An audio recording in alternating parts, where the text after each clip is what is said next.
Thank you, Mr. Speaker. Mr. Speaker, I rise to thank my colleagues on the House Education and Workforce Committee for their support last week in passing a reauthorization that I offered of the Carl D. Perkins Act in the form of the Strengthening Career and Technical Education for the 21st Century Act. Now, I'm proud to say that this bill passed unanimously out of committee, which is good news because a reauthorization is badly needed. It's no secret that our country continues to face significant economic challenges, and it's no surprise that many men and women are worried about their futures and their family's future. Last week, a Gallup poll found that 54%, just 54% of Americans believed today's young people will live a better life than their parents. As a father, I can say there is nothing a parent wants more for their children than a life that is better than their own.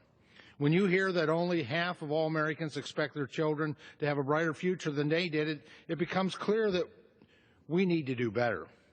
And we can do better, not just for our own kids, but for the neighbor who can't find a job, the friend from church who struggles to make ends meet, the family that's been trapped in poverty with no pathway out, or the high school student who struggles, who has no hope or inspiration that he or she has what it takes to succeed. With the Strengthening Career and Technical Education for the 21st Century Act, we have an opportunity today to advance reforms that will help these and many other Americans, especially young Americans, obtain the knowledge and skills that they need to break the cycle of poverty and to achieve a lifetime of success. This bill will modernize and improve current law to better reflect the challenge and realities facing students, workers, and employers. The bill will local leaders by simplifying the application process for receiving federal funds and providing them more flexibility to use those resources to respond to the changing education and economic needs.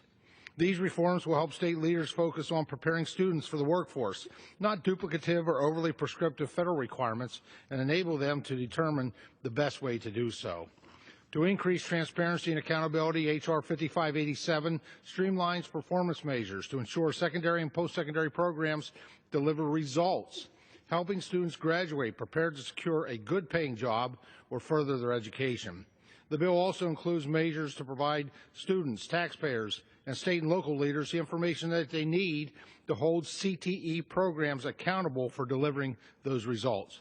Finally, H.R. 5587 will reduce the federal role in career and technical education and limiting opportunities for the federal government to intervene in state and local decisions and preventing political favoritism. This is a bipartisan bill, Mr. Speaker, and I thank my colleagues on both sides of the aisle for their help in creating it. I look forward to seeing it on the floor of the United States House of Representatives, hopefully in the near future. And I yield back the balance of my time.